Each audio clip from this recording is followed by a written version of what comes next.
கர்த்தருடைய பரிசுத்த நாமத்திற்கு ஸ்தோத்திரம். இன்னைக்கு நம்ம சங்கீதம் 86வது அதிகாரத்தினுடைய அறிமுகத்தை தியானிக்க இருக்கிறோம். சங்கீதம் 86 ஜெபத்தோடு இந்த செய்திகளே கடந்து செல்லும்.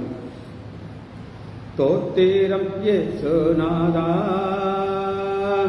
தோத்திரம் இயேசுநாதா, உமக்கென்றும் தோத்திரம் இயேசுநாதா, தோத்திரம் இயேசுநாதா, உமக்கென்றும் தோத்திரம் இயேசுநாதா, தோத்திரம் செய்கிறார் நின்னடியார் திரு நாமத்தே நாதரவே, தோத்திரம் செய்கிறோம் நின்னடியார் திரு நாமத்தே நாதரவே, இன்றை தீனமதிலும் ஒருமித்து கூடவும் நாமத்தினால், இன்றை தீனமதிலும் ஒருமித்து கூடவும் நாமத்தினால், தந்தனின் கிருபைக்காய் உமக்கென்றும் தோத்திரம் தோத்திரமே, தந்தனின் கிருபைக்காய் உமக்கென்றும் தோத்திரம் தோத்திரமே, நின்னுதிரமதினால்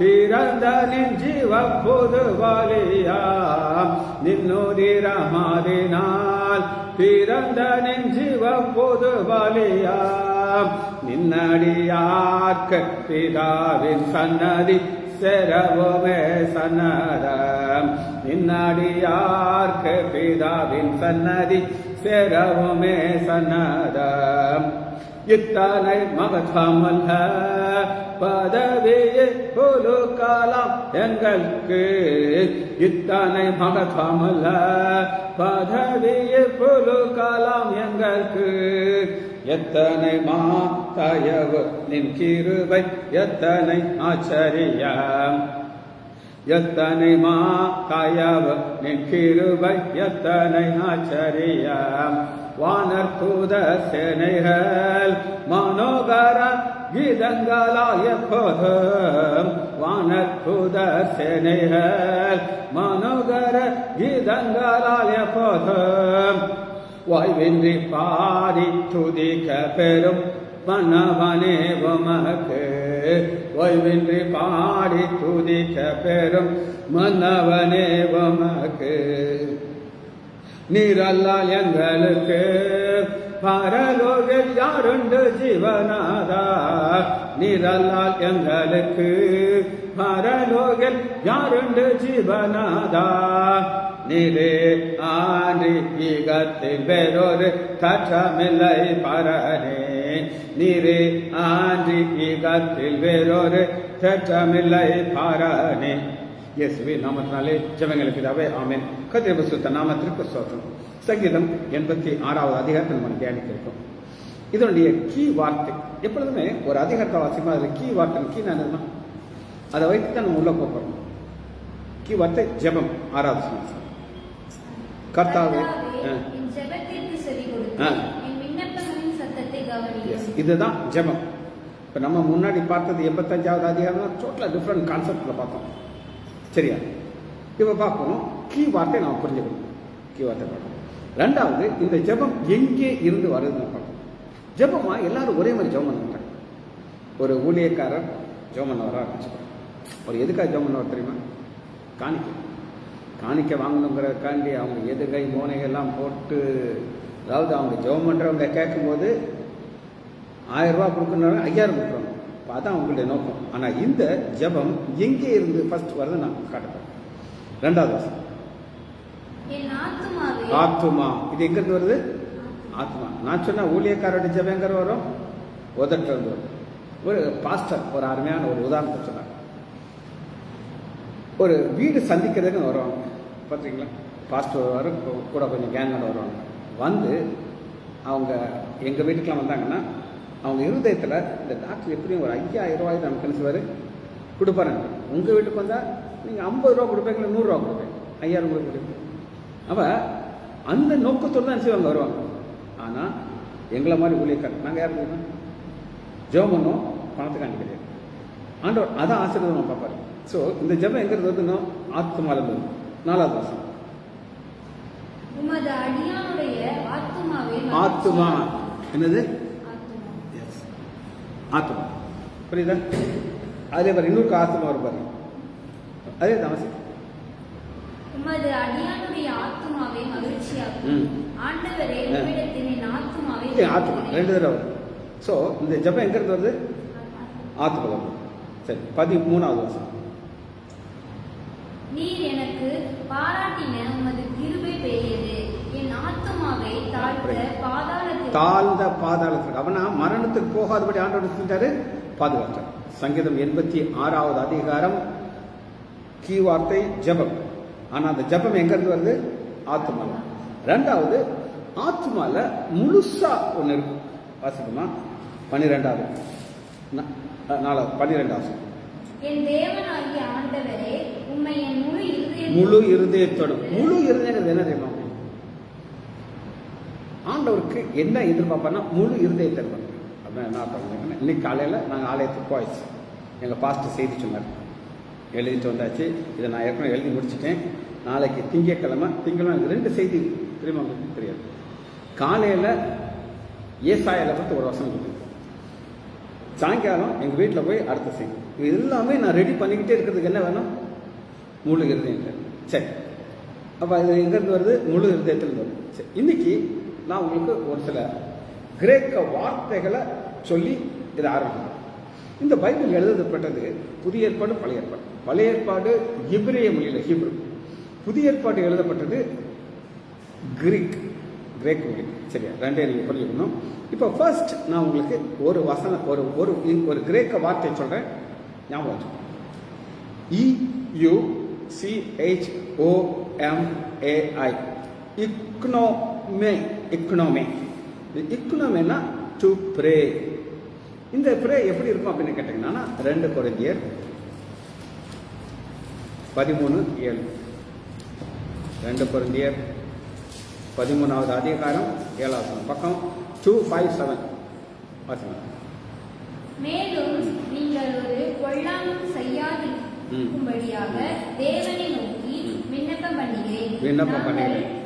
பரீட்சைக்கு 2 கொரிந்தியர் 13வது அதிகாரம் 7வது வசனம். தேவனை நோக்கி விண்ணப்பம் பண்ணுகிறேன். இது ஒரு ரொட்டீன் ஜெபம். ரொட்டீன் ஜெபம் என்ன தெரியுமா உங்களுக்கு? நீங்க சாப்பிட்றதுக்கு முன்னாடி ஜெபம் பண்ணீங்களா?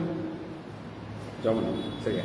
சாப்பிட்றதுக்கு முன்னாடி ஏன் ஜெபம் பண்ணணும் அப்படின்னு கேட்டீங்கன்னா, எத்தனையோ பேருக்கு ஆகாரம் கிடைக்கும், ஆண்டவர் கொடுக்குறாரு. அப்போ அது என்னன்னா ரொட்டீன் ஜெபமாக இருக்கும். இப்போ என்னுடைய பர்சனல் ஆளுக்கு என்ன சொல்கிறேன், நான் ரசிக்கப்பட்டு ஜெபம் பண்ணுறது சாப்பிடுவேன்.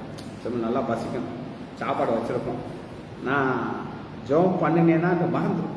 ஏன் மறந்துடும்? கண்ணில் எங்கே இருக்கும்? சாப்பிட்றோம். எப்படா நம்ம சாப்பிடணும் காத்துக்கிட்டு இருக்கோம். அப்போ எதை மறந்துடுவேன்? பண்ணுது. அது ஏன்னா ரொட்டீன் ஜெபம், அது ஆத்துமலேருந்து வராது. சரியா? அதுதான் பார்க்கணும். 2 கொரிந்தியர் 13:7 இது வந்து எக்னோமை, EOCHOMAI. 2வது ரோமர் 8:26. ரோமர் 8:26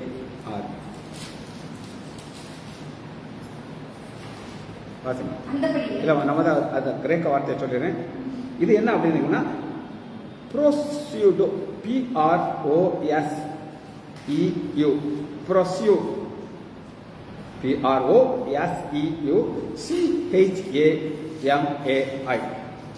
இது ஆல்வேஸ் ரெகுலரா ஆவியான நமக்காக ஜெபிக்கிற ஜெபம். பாருங்க 27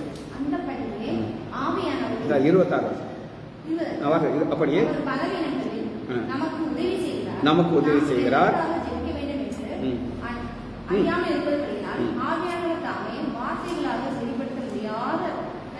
இது ஒரு வகையான ஜெபம்.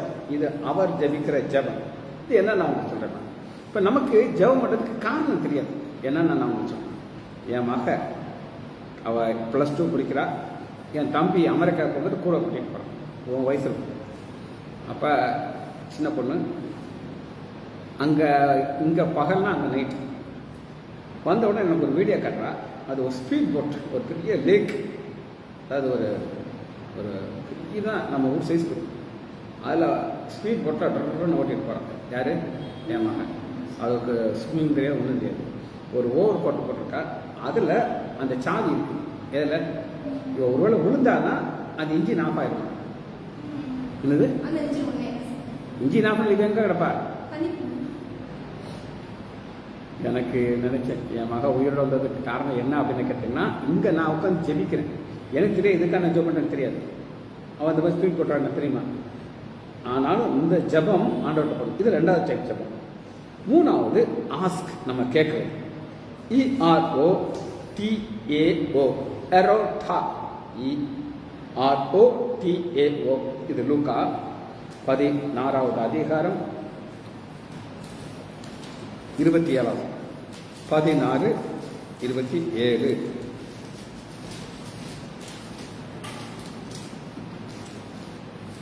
அப்பொழுது அவன் அப்பொழுது அவன், அப்படியானால் தகப்பனே, எனக்கு 5 பேர் சகோதரர்கள் உண்டு. அவர்களுக்கு வேதனையுள்ள இந்த இடத்துக்கு இது வராதபடி. கேட்கிறார். இப்போ ஒரு பணக்காரன், அவன் செத்து நாளத்துக்கு போயிட்டான். லாசரு ஒரு ஏழை வாசல்ல இருக்கிறான். அவன் இப்போ எங்கே வந்துட்டான்? பரலோகத்துக்கு வந்துட்டான். இவன் கேட்குறான், ஆண்டவரே நான் ஒரு ரிக்வெஸ்ட் வைக்கிறேன். என்ன ரிக்வெஸ்ட் வைக்கிறேன்? இப்போ எனக்கு 5 சகோதரர்கள் இருக்காங்க, அவங்க எங்கே வரக்கூடாது. அதனால் நீங்கள் என்ன செய்வீங்கன்னா, இவர் ஒரு ஐடியா கொடுக்குறாரு. என்ன ஐடியா கொடுக்குறாரு அப்படின்னு கேட்டீங்கன்னா, 28. அவனை யாரு? அவனை யாருமா? லாசரு பிச்சைக்காரன், ரோட்டில் கிடக்கிறான். அவனை அனுப்புங்கிறாரு. எங்கள் வீட்டுக்கு அனுப்புங்க உயிரோட.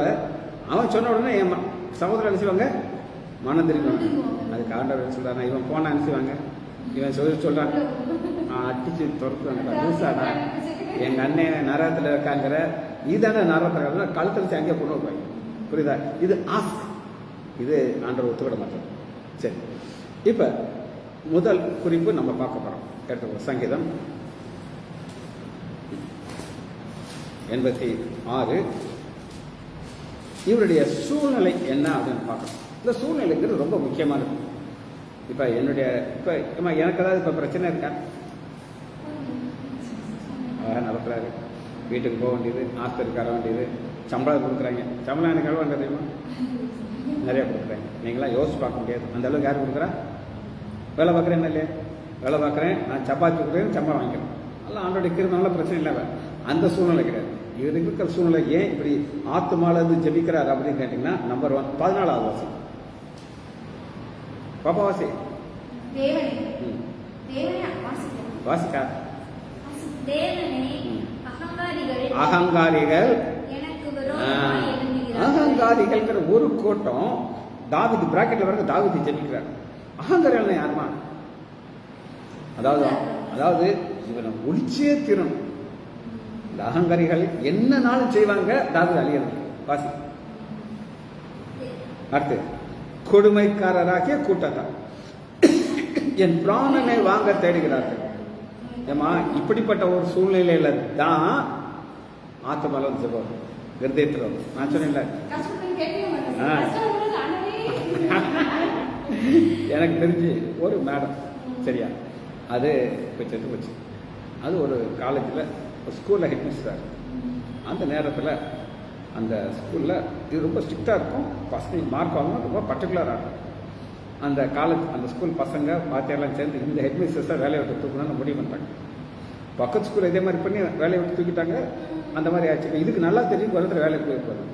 நேராக பக்கத்தில் ஒரு சர்ச், இந்த அது பகலில் திறந்துருக்கும். போய் முழங்கால் போட்டு கண்ணீர் தண்ணி, ஆண்டவரே எனக்கு இந்த வேலை போச்சுன்னா எனக்கு ஒன்றுமே கிடையாது, நீங்கள் தான் என்ன செய்யணும்.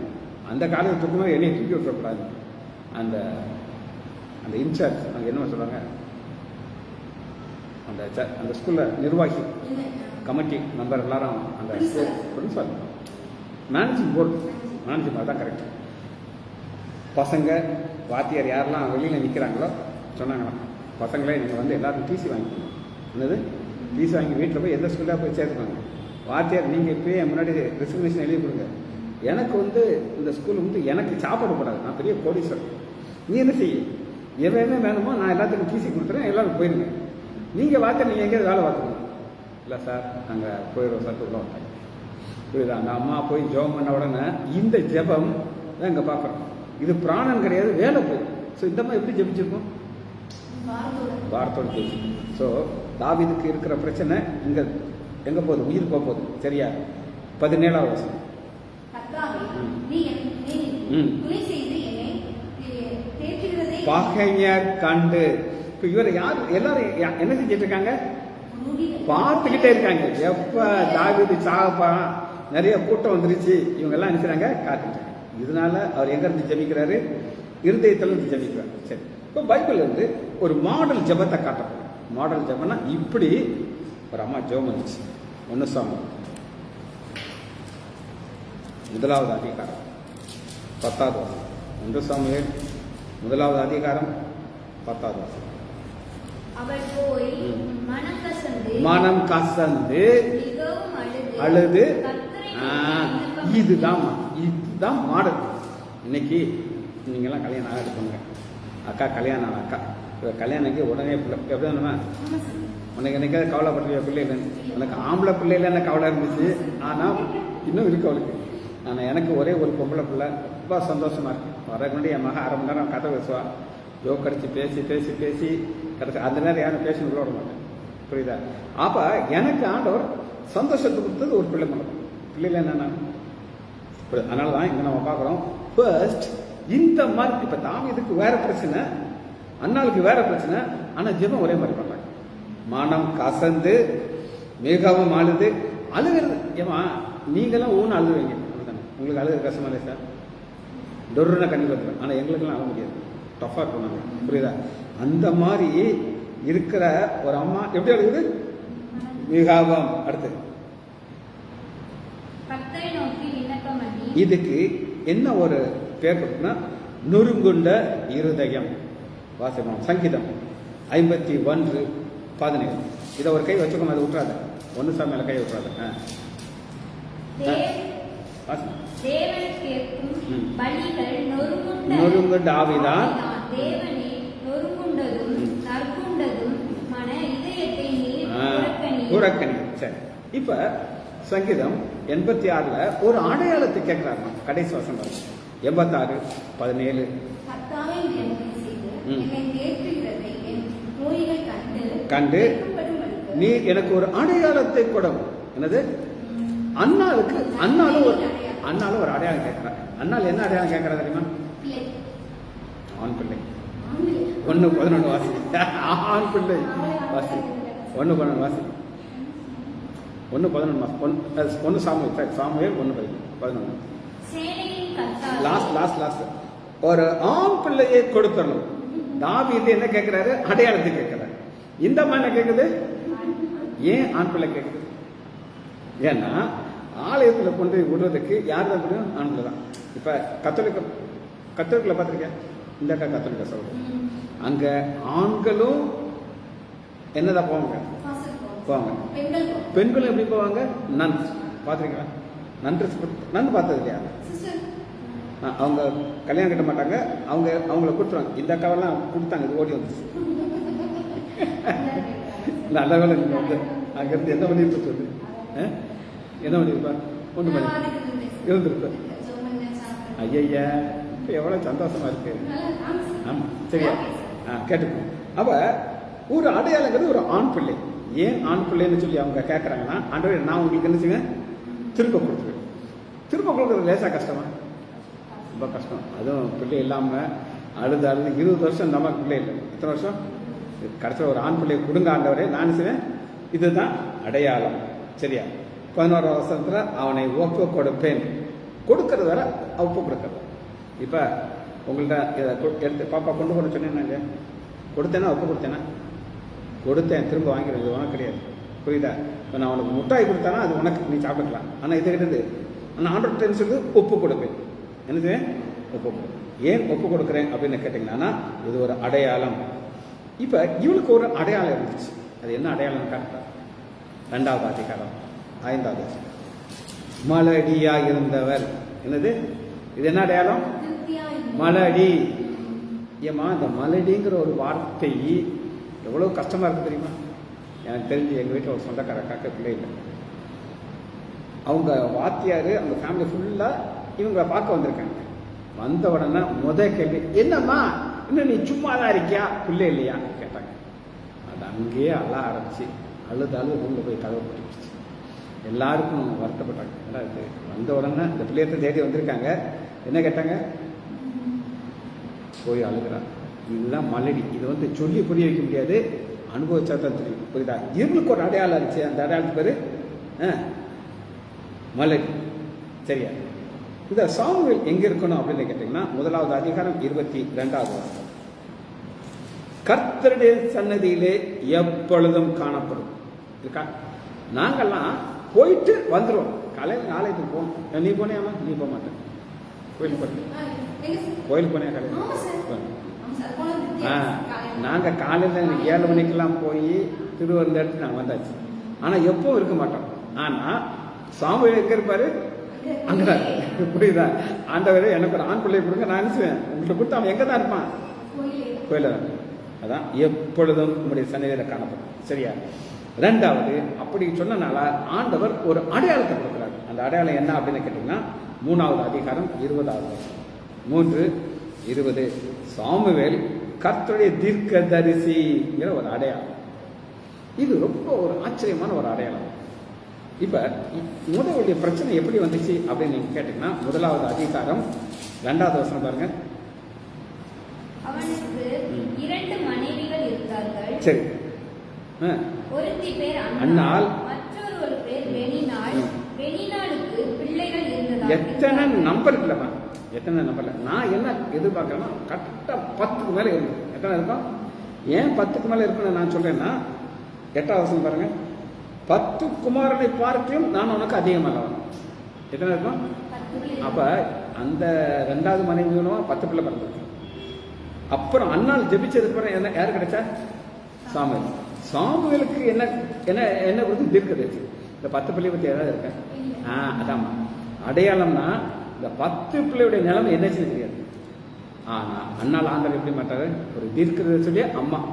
எங்க அம்மா ஒரு பாலம் படிக்கலாம், கொஞ்சம் தான் படிச்சிருச்சு. ஆனா யாரு போனாலும் டாக்டரம்மா வாங்கன்னு.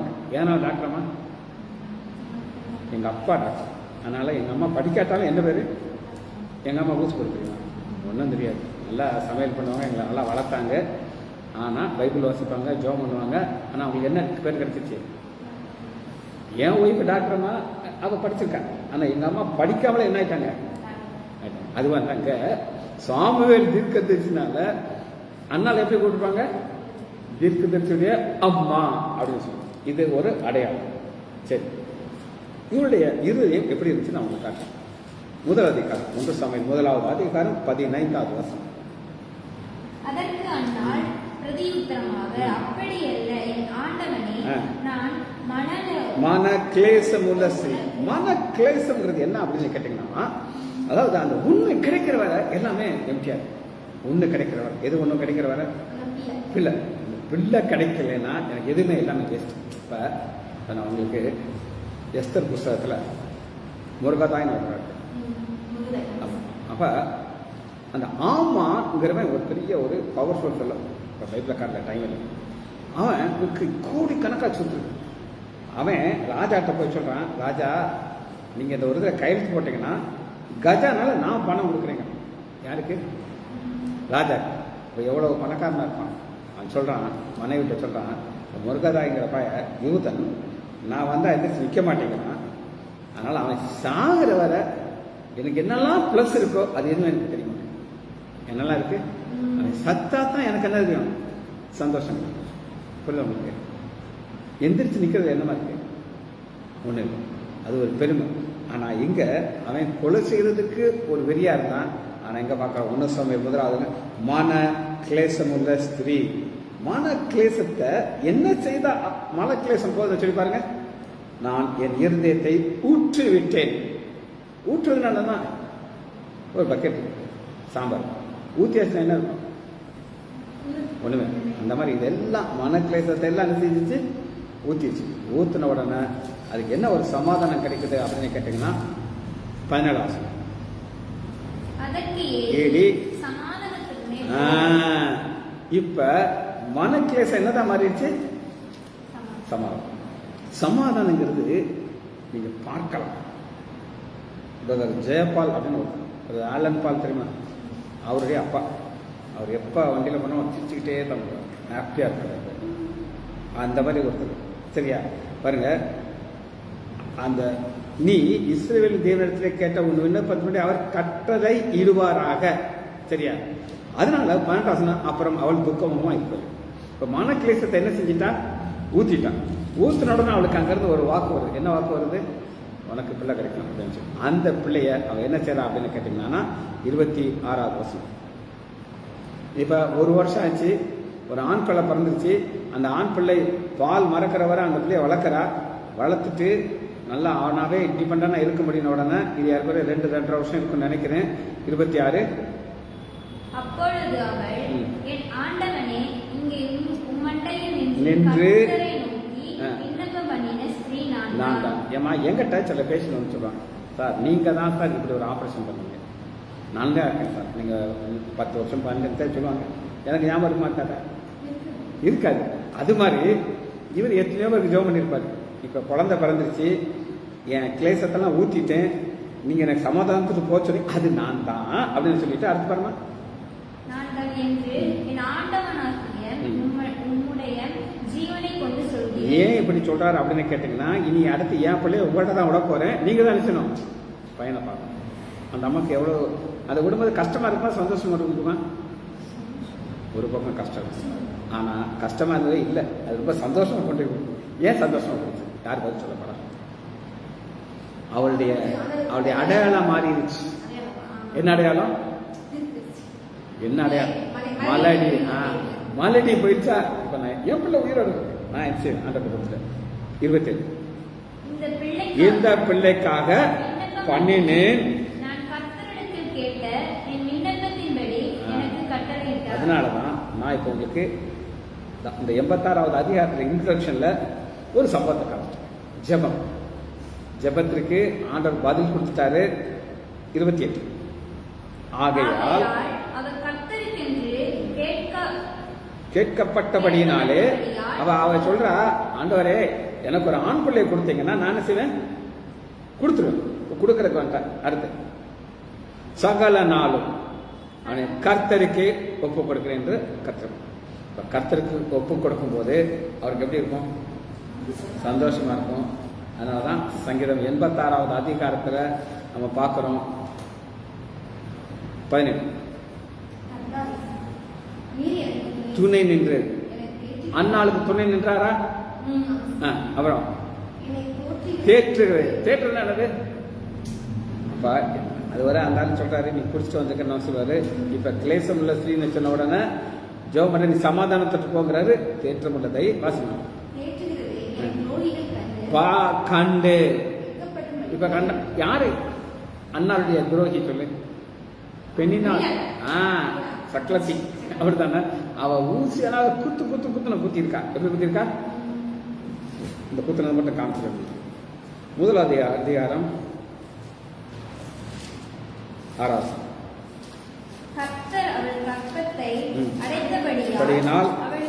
அவள் சக்களத்தி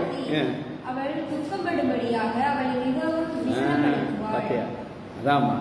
இப்ப எவ்வளவு குத்துனாலோ இப்ப குத்த முடியுமா? ஏன் குத்த முடியாது? அந்த மலடிங்கிற பேச்சு. அதனால ஆண்டவருக்கு செய்ய சந்தோஷம் ஜெபிச்சு முடிப்போமா? மகா இறக்கமும் கிருபையும் உள்ள பிதாவே துதிக்கிறோம் ஐயா. நன்றியுள்ள சமாதிக்கிறோம் ஐயா. எத்தனை நன்மைகள் ஐயா, எத்தனை கிருபைகள் ஐயா, சொல்ல முடியாது. இவளுக்கான நன்றி. பிள்ளைகள் ஒவ்வொருவரையும் என் ஆண்டவராகிய இயேசு கிறிஸ்துவின் நாமத்தினாலே ஆசீர்வதிக்கிறேன். இயேசுவின் நாமத்தினால் சுபங்களுக்கு பிதாவே. Amen, amen, amen. Finish. One second wait slow connection போகணும்.